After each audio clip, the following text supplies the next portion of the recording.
casa, mis padres me hacían dictados del Quijote. En la escuela, el maestro nos hacía dictados del Quijote.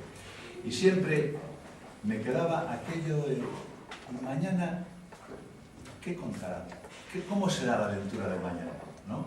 Y eso me quedó para la vida ya. Es decir, ¿qué será?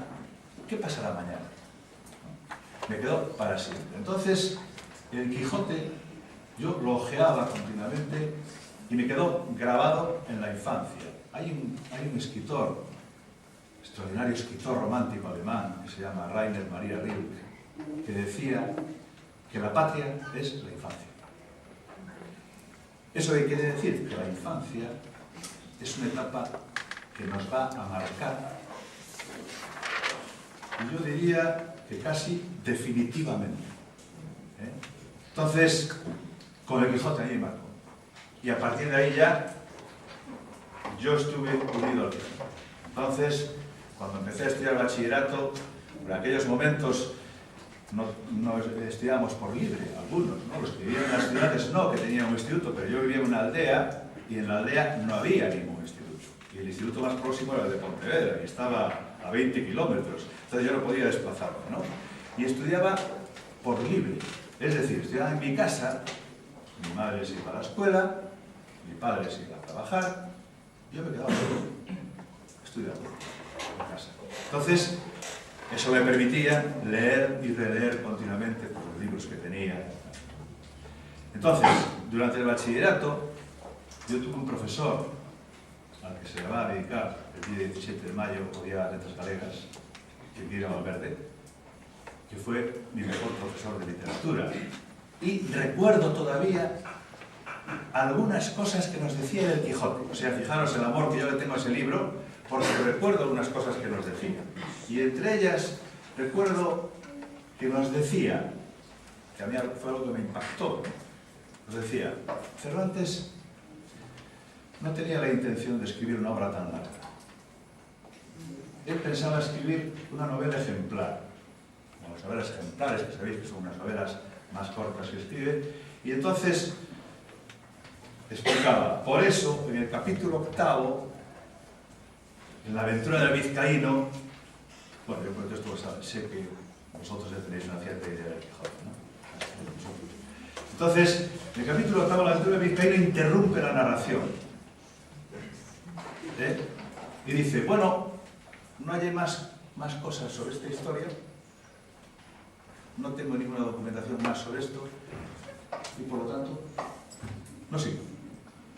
Y en el capítulo 9, reanuda, más adelante después lo diremos, cuando hablemos un poquito del argumento de la obra, reanuda la obra, pero atribuyéndosela a un nuevo escritor, porque esto es con lo que jugó Cervantes desde el principio, ¿no? Desde el principio de la obra siempre habla de los varios autores que de este caso escriben, y entonces en el capítulo 9 reanuda la historia atribuyéndosela a un escritor que dice arábigo y manchego, que se llamaba Cide Hamete Benengeli.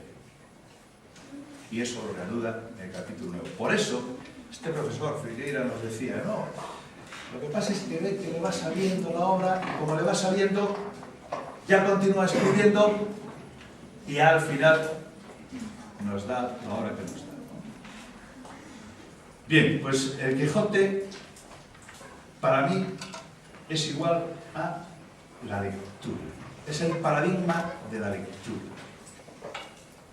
El acto más pleno, yo considero, yo os voy a hacer una serie de reflexiones personales sobre esta obra, porque le tengo tanto cariño, que me considero ya con derecho a hacer estas reflexiones. Yo no soy una persona destacada en el mundo literario, ni soy un ensayista famoso, ¿no? Pero me considero con derecho a hablar del Quijote como yo quiera.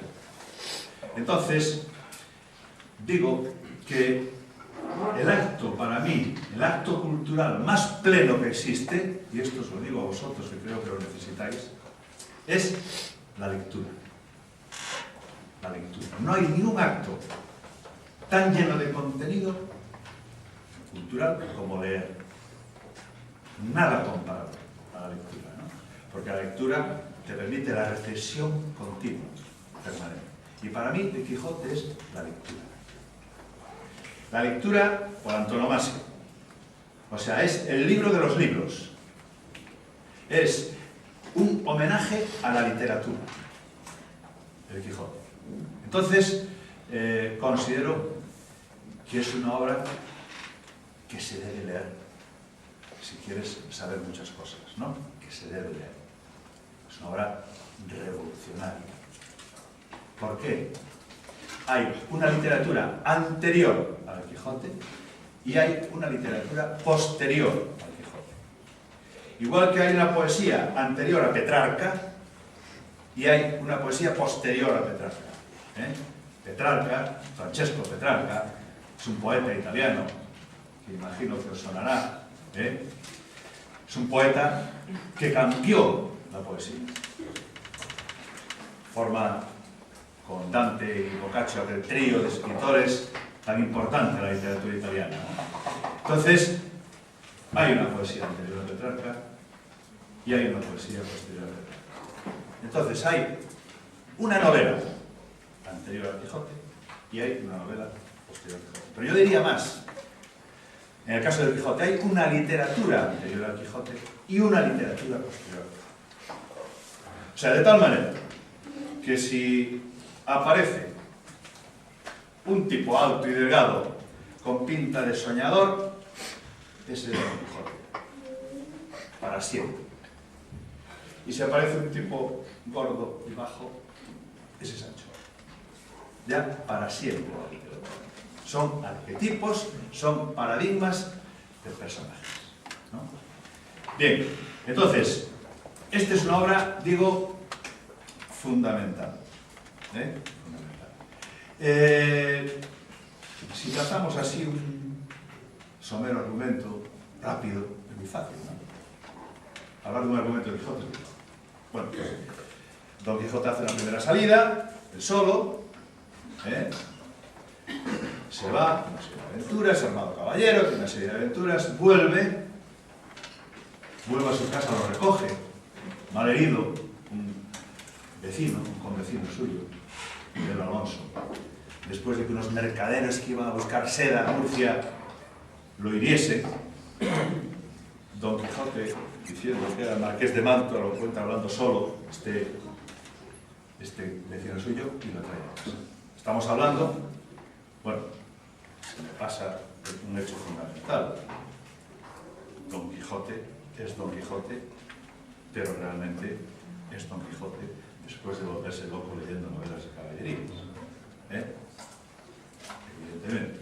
Entonces, Don Quijote, conocemos nosotros, era Alonso Quijano del Pueblo, apellidado por sus convecinos el Pueblo, que se vuelve loco, decide hacerse caballero andante y luchar contra las injusticias. Lo que pasa es que yo estoy, de momento, con el argumento, no estoy interpretando la obra, estoy con el argumento de la obra, ¿no? Por lo tanto, lo trae su convecino Pedro Alonso a casa. Una vez recuperado las heridas, y ya con un vecino suyo, Sancho Panza, vuelve a salir. Otra serie de aventuras, hasta que, por encargo del ama y la sobrina, es buscado por el cura y el barbero, que lo traen de nuevo a casa en una jaula de madera, en un carro de bueyes. Terrible. Vuelve a descansar, vuelve a recuperarse y vuelve a salir. Con Sancho, segunda parte de la obra. Hasta que, después de una serie de aventuras, es derrotado en una playa de Barcelona por el caballero de la Blanca Luna, que era el bachiller Sansón Carrasco, personaje que aparece en la segunda parte, disfrazado. Entonces, el caballero de la Blanca Luna le impone como condición que no vuelva otra vez a salir, hasta que él se lo diga. Entonces tiene que volver Don Quijote, viene a casa y se muere. hace un testamento y termina. Las últimas palabras de Cervantes están dirigidas a la pluma que le permite escribir la obra. Porque es esótera, ¿no? Es esótera. Imaginaros escribir una obra enorme como el Quijote con una pluma que tienes que ir mojando. ¿Cuánto tiempo puede llevar eso?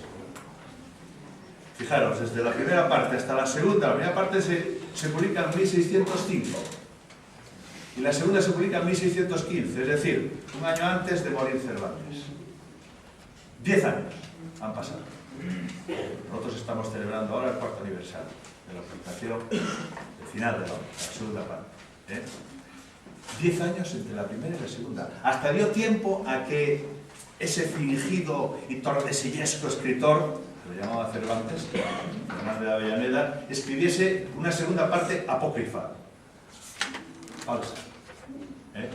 Precisamente porque ya la primera parte había tenido mucho éxito. Y debido a ese éxito, eso hizo que alguien, por ejemplo este atrevido licenciado, Fernández de Avellaneda, escribiese esta segunda parte, que yo también leí, pero claro, no se puede comparar, evidentemente, con la de Cervantes, ¿no?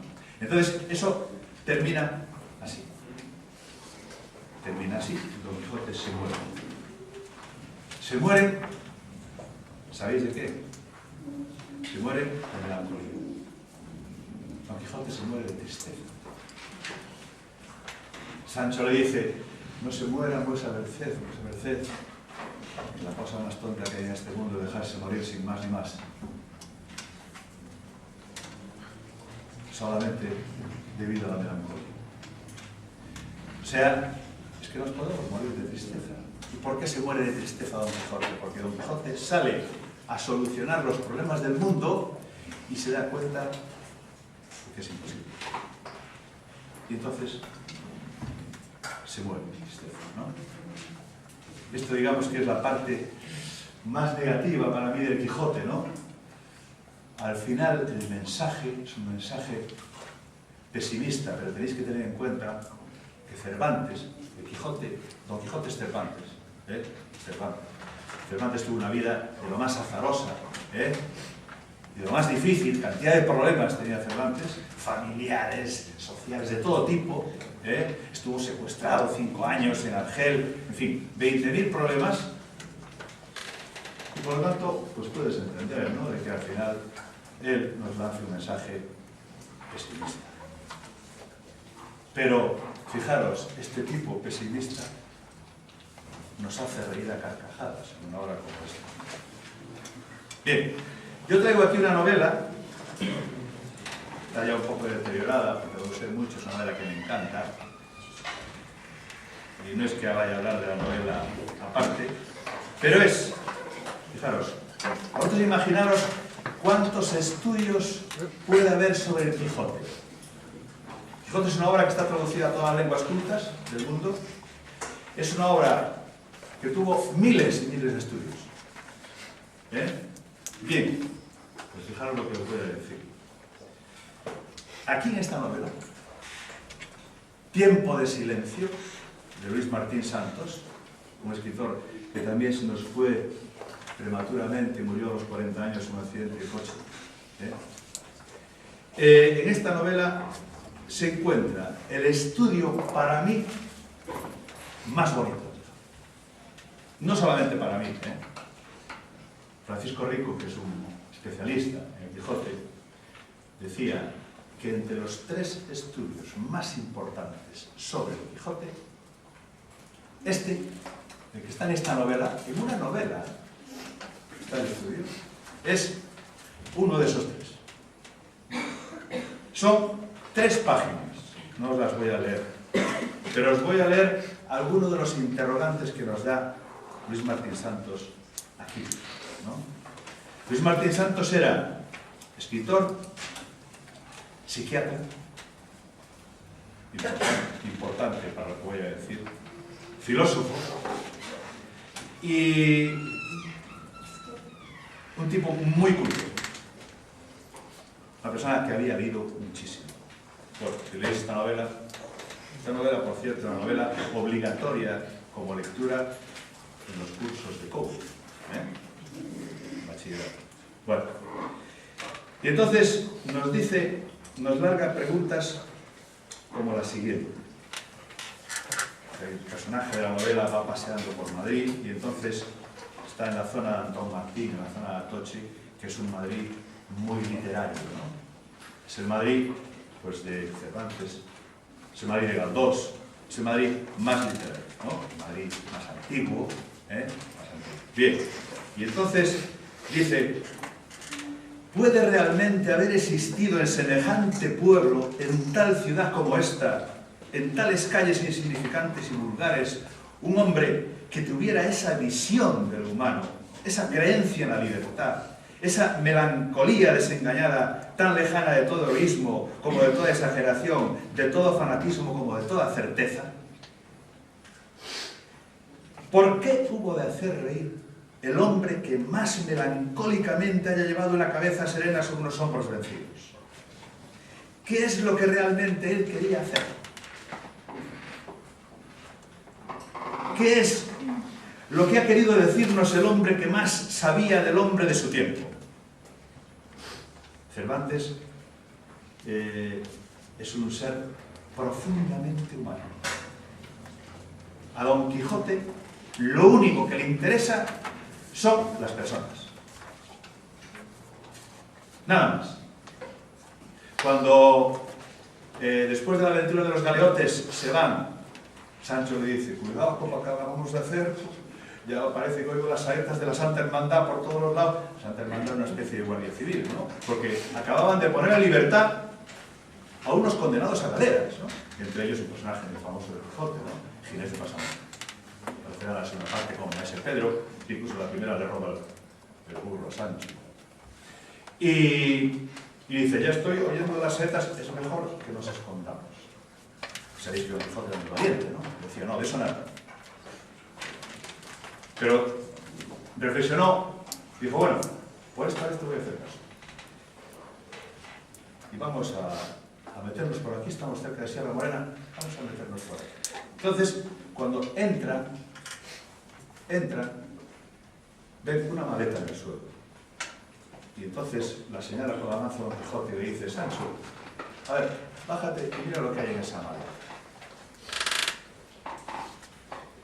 Y Sancho abre la maleta y ve que hay unas camisas, que hay un libro, un diario, un libro de memoria, un diario, y hay unas monedas. Respuesta de Don Quijote: Sancho, coge tú las monedas y a mí dame el libro. Fijaros qué maravilla, ¿no? Que los grandes escritores dicen las cosas de una manera indirecta, ¿no? Nunca digo. Cervantes nos está diciendo cómo era Don Quijote y cómo era Sancho. A Don Quijote le interesan las personas. Es un soñador. Le interesa el espíritu. A Sancho le interesan las cosas materiales. Sancho lo que quiere es una persona primaria. Por lo menos al principio. En la segunda parte ya es más compleja. Pero en la primera parte de Quijote es una persona primaria. Y entonces lo que quiere es comer, dormir y tener algo de dinero, pues para poder vivir, para poder comer y para poder dormir tranquilamente. Don Quijote no. Don Quijote le dice: Sancho, lo tuyo es vivir comiendo y lo mío es vivir muriendo. Entonces a Don Quijote le interesa la persona, no le interesan los aspectos materiales. Él vendía sus tierras para comprar novelas de caballería y seguir leyéndolas, ¿no? Bien, pues entonces nos dice Luis Martín Santos qué es lo que ha querido decirnos el hombre que más sabía del hombre de su tiempo. ¿Qué significa? Y aquí entramos en otra dimensión. ¿Qué significa que quien sabía que la locura no es sino la nada, el hueco, lo vacío, afirmara que solamente en la locura reposa el ser moral del hombre? Es impresionante esto. De verdad que es una reflexión impresionante esta, ¿no? porque nos está diciendo, andad.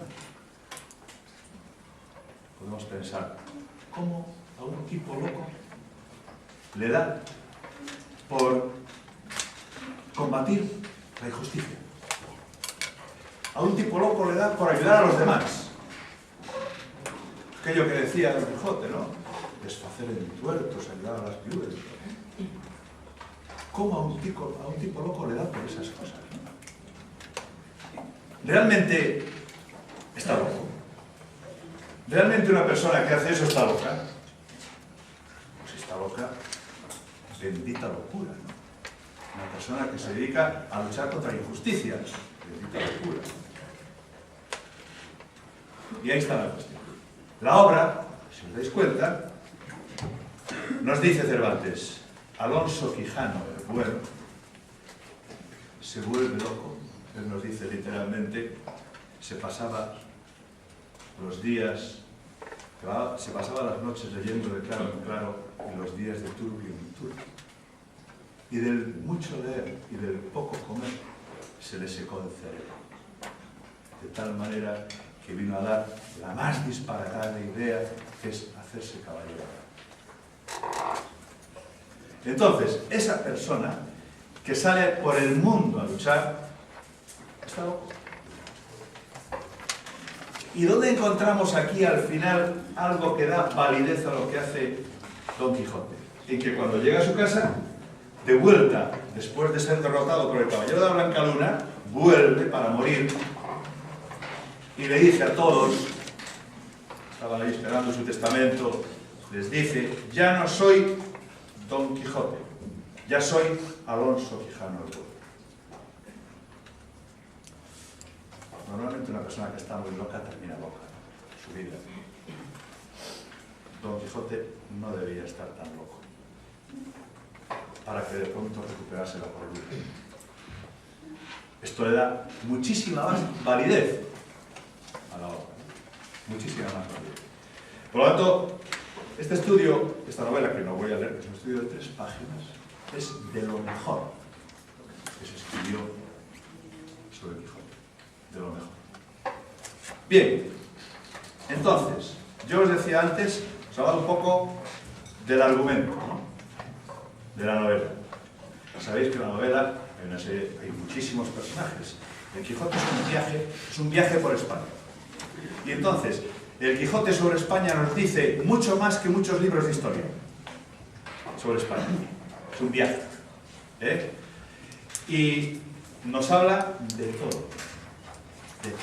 De la situación de las clases sociales, de la situación de España, desde un punto de vista cultural, político, social, lo que queráis. Siempre, siempre, Cervantes tiene un poco 2 leitmotivs, ¿no? 2 historias ahí que se repiten continuamente. Una, Don Quijote siempre está al lado de los oprimidos, siempre está al lado de los humildes. En ningún momento Don Quijote va a apoyar, vuelvo a repetir, Don Quijote, Cervantes, va a defender a la nobleza o va a defender a la Iglesia, siempre será anticlerical. Entonces, en esta obra vais a encontrar ahí la situación de España. Y Don Quijote la representa siempre.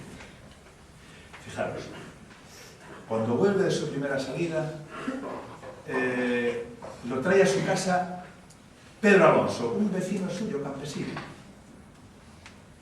Le cura las heridas, lo trata muy bien. Señor Quijana, le dice, porque a Cervantes le encanta jugar con los nombres, ¿no? Siempre le pone varios nombres a una cosa, a la misma persona, con las personas juega con los nombres continuamente y además tienen un significado los nombres, siempre, ¿no? En Cervantes. Y hace muchas veces crítica con los nombres. Con los nombres y con los... Cervantes está continuamente disfrazando a la gente. Se disfrazan continuamente los personajes. Hay una historia preciosa, ¿no? En la que yo estoy además seguro que Cervantes se lo pasó fenomenalmente. Cuando disfraza... Claro, el cura y el barbero que salen a buscar a Don Quijote tienen que ir disfrazados para contar una historia Y entonces, al principio de la venta, disfraza al cura de mujer. Y entonces la descripción detalladísima del disfraz de mujer que le pone al cura. Y el barbero, maese Nicolás, que se llamaba licenciado Pero Pérez, el barbero pues iba disfrazado de escudero. Pero cuando salen de la venta, salen así disfrazados, de pronto el cura dice, bueno, no, es que no está bien que un cura vaya vestido de mujer, por ahí, de doncella menesterosa, y no, vamos a tener que cambiar los disfraces. Entonces, efectivamente, vuelve otra vez a la venta, pero antes Cervantes se lo pasó bárbaro, disfrazando al cura, estoy seguro, de mujer. Vuelven a la venta y cambian los disfraces. Entonces, el que se disfraza de mujer es el barbero y el cura va disfrazado de escudero, ¿no? Bien, pues digo que Pedro Alonso trae a Don Quijote a su casa, le cura las heridas y espera a que sea de noche para que no se entere nadie y llevarlo a su casa. Fijaros, ese campesino, qué buena gente era, espera que se haga de noche y entonces en ese momento silenciosamente lo lleva a su casa porque ve en las condiciones en las que va, ¿no? Don Quijote, malherido, con aquella armadura que tenía tan antigua de sus abuelos y tal, y lo lleva a su casa. En la primera parte, en el final de la primera parte de la obra, el cura, que es el autor intelectual de toda la trama, el cura, que va a buscar el cura y el barbero a Don Quijote, y lo traen en un carro de bueyes, metido en una jaula de madera, y llega a la aldea a las 12 del mediodía un domingo, cuando está todo el mundo en la calle. Ahí estáis viendo la diferencia de con quién está Cervantes. Ahí estáis viendo la diferencia.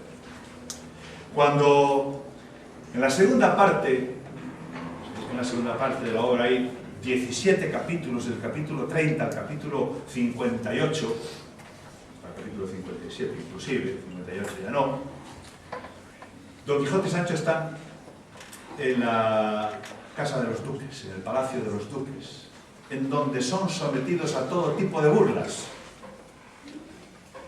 Bien, los duques, fijaros, la nobleza, que eran los que mandaban en España, la nobleza, en aquellos momentos se dedicaba, por ejemplo, a burlarse de un personaje como Don Quijote. Eso es a lo que se dedica ahora. Entonces, cuando salen del Palacio de los Duques, después de ser sometidos a muchas burlas, entre ellas el gobierno de la ínsula de Sancho, en donde Sancho da un ejemplo de cómo hay que gobernar, y nos dice, salí como entré, es decir, sin nada, no robé nada. Fijaros como un ejemplo para los que nos están gobernando hoy, ¿no? No robé nada, salí como entré, nos dice Sancho. Bien, pues después de todo ese tipo de burlas, en el capítulo 58 de la segunda parte comienza Cervantes con un discurso precioso de Don Quijote. Don Quijote dice a Sancho, la libertad, amigo Sancho, es uno de los mayores dones que darnos tuvieron los cielos. Y el cautiverio es el peor mal que puede venir a los hombres. Te digo esto, entonces me cuenta lo que había pasado en el castillo. Fijaros, qué crítica tremenda de Cervantes. Justo después de pasarse tantos capítulos en el Palacio de los Duques, qué crítica terrible de Cervantes en contra de la nobleza, ¿no? Haciendo un canto a la libertad. Qué libre me encuentro aquí en el campo, fuera de este palacio. Está diciendo Don Quijote. Bien. Bueno, pues esto es lo que un poco indica que Cervantes siempre está del lado de los humildes, ¿no? Nunca del lado de los poderosos. Y dentro de la obra sabéis que hay pues una serie de personajes son muy importantes, ¿no? Es toda una galería de personajes, pues todo un mundo. Pero hay una serie de ellos que son claves en la obra, ¿no? Y además Don Quijote y Sancho. Don Quijote es una historia profunda de amistad.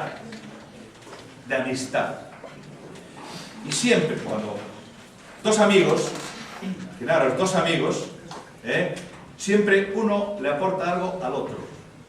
Hay un proceso dialéctico siempre en la amistad que hace que uno coge cosas del otro.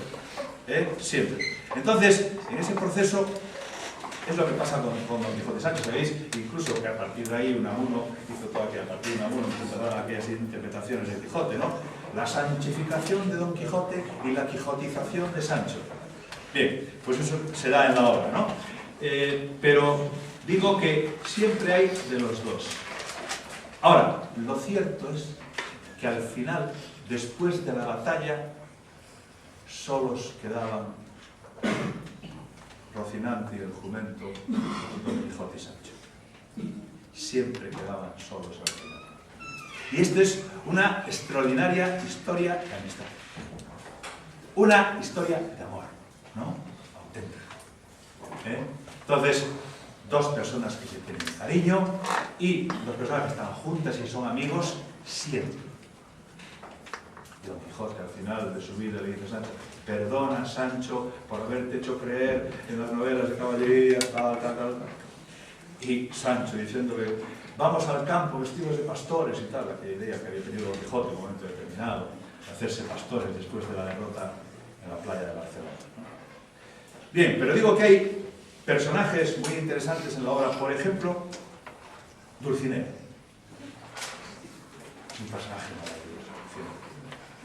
Dulcinea, en el Quijote, vamos a ver, antes de hablar de Dulcinea, os digo que el Quijote es un juego literario. Es literatura dentro de la literatura. Confusión de realidad con ficción, continuamente. Fijaros, Don Quijote se vuelve loco por leer libros de caballería. En la segunda parte del Quijote se habla de la primera parte del Quijote.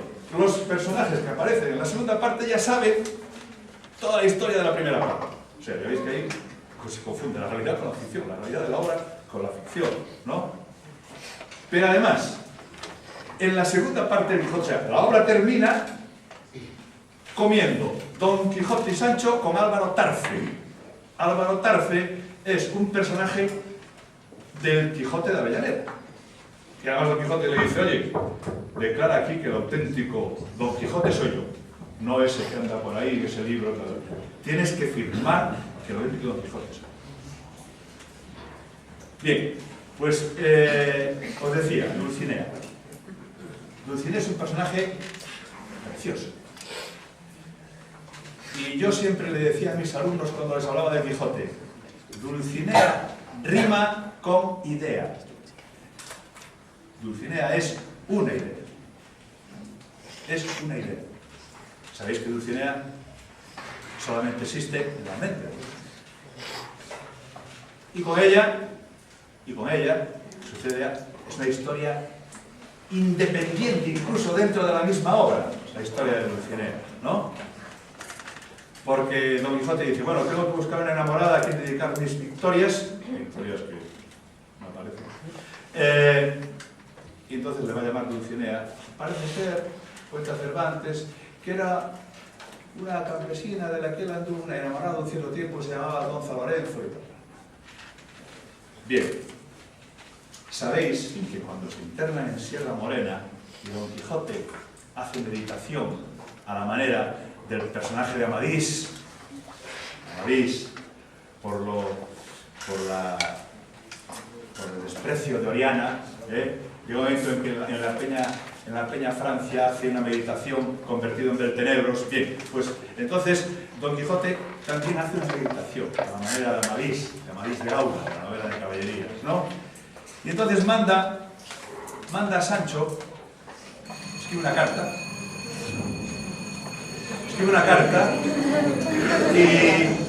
y manda a Sancho con esta carta, que al final no la llevó, para entregarse a Dulcinea.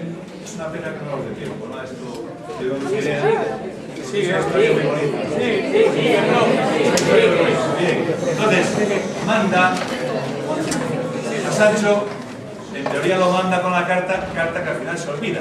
Pero Sancho va muy motivado porque además Sancho Ginés de Pasamonte acababa de robarle el rucio a Sancho, ¿no? Y entonces Don Quijote le promete que él le va a regalar 3 pollinos que tiene en su casa, o sea, 3 burros, 3 asnos que tiene en su casa, de los 5 que tenía, le regala 3. Entonces dice, mira, vas a llevar esta carta de Dulcinea y además vas a pasar por casa para que te den estos 3 pollinos. Entonces Sancho sobre todo lo que le motiva son los 3 pollinos, más que la carta de Dulcinea. Entonces, al final, lo cierto es, por cierto, esta firma, es muy curioso, ¿no? Lo de la firma, porque, claro, para que le den en casa de Don Quijote esos pollinos a Sancho, Don Quijote tiene que firmar. Y entonces nos preguntamos, ¿y cómo firma?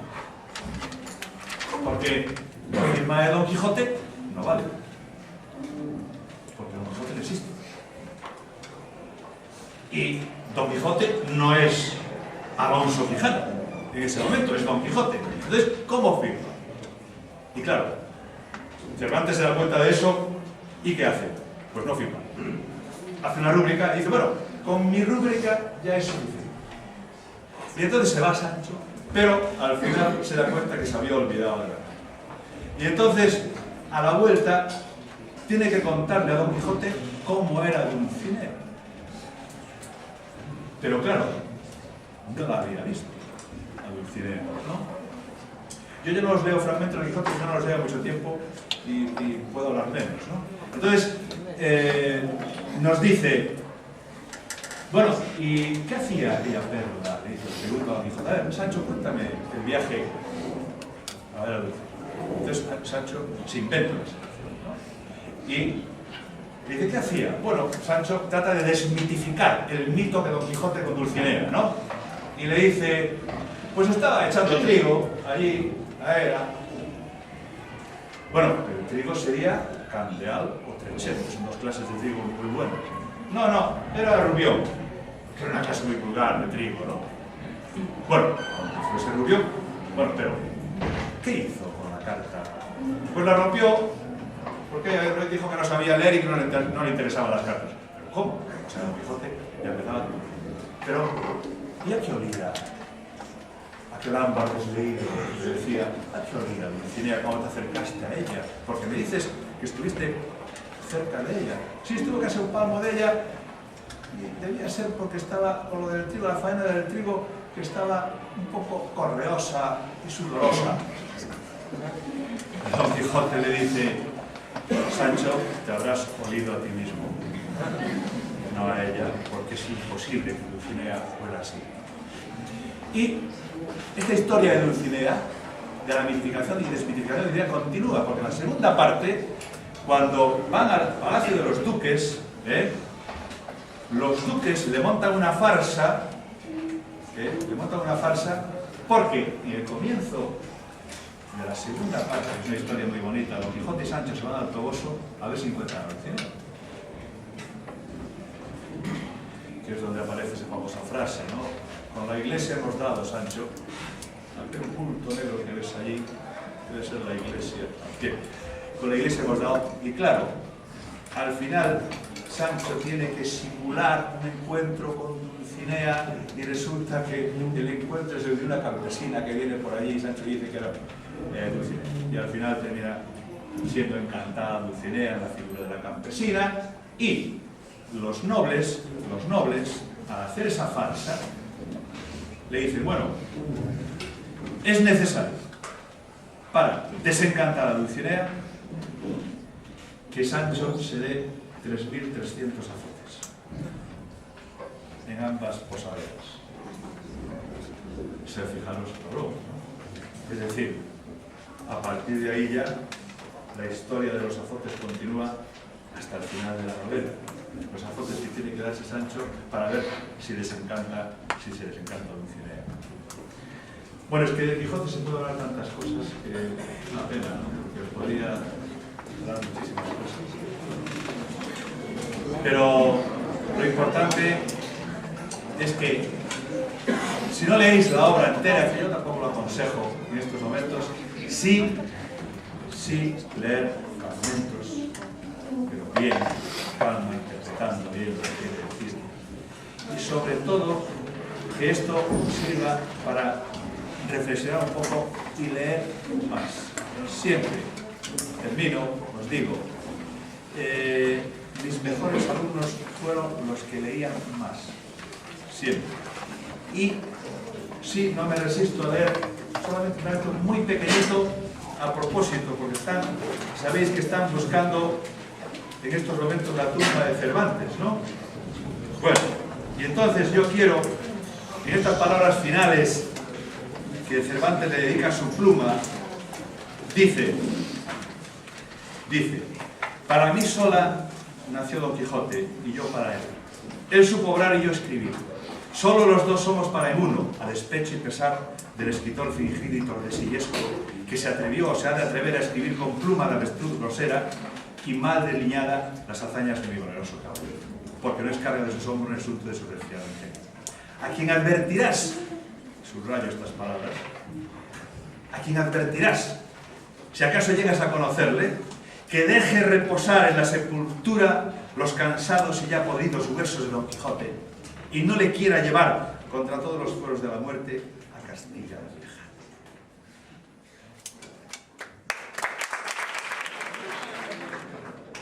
Antes de agradecerle a Jacinto un pequeño cariño de nuestro Castelao,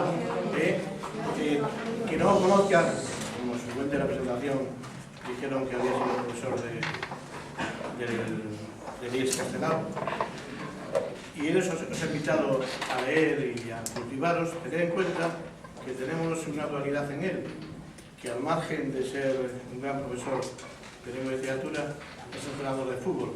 Y algunas veces lo veis en alguna televisión y alguna emisora de radio y dicen que sí, que es totalmente compatible la cultura con el deporte. Gracias, Martín.